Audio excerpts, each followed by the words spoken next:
In this work, we investigate dynamic, contact-rich locomotion tasks where an omnidirectional robot base has to use its arms to navigate through its environment by pushing against obstacles. We first solved this task in simulation and showed that we can transfer the learned behaviors to the real robot without further retraining. Our approach builds on the simple concept of parameterizing pushing behaviors in terms of end effector trajectories, timing, stiffness, and damping. We implement this using a reflex-based controller structure that switches between low-level controllers. When the robot detects contact with an obstacle, a switch to the appropriate low-level controller is triggered. This controller is configured according to a configuration policy phi of s. This involves selecting parameters that specify the direction and length, timing, stiffness, and damping of a push.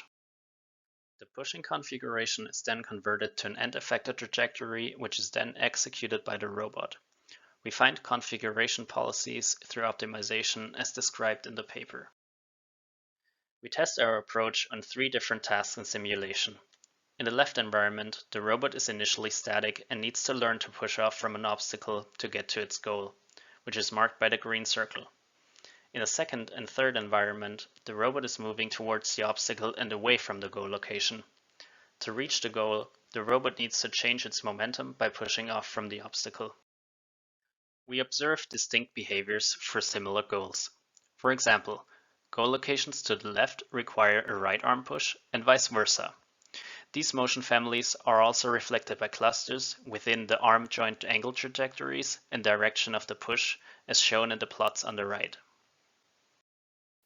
Compared to a policy learned by the model-free reinforcement learning algorithm PPO, we find that our approach generates more natural and predictable motions. This allows us to directly transfer distinct behaviors to the real robot without any further retraining or tuning.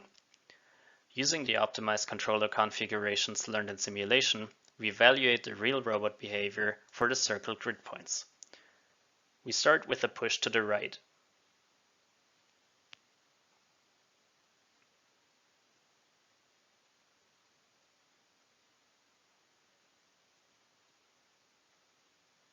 A push to the center.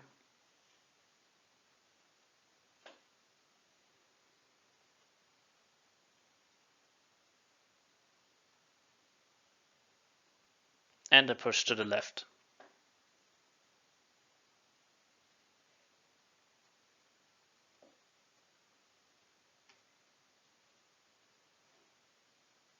Thanks for watching.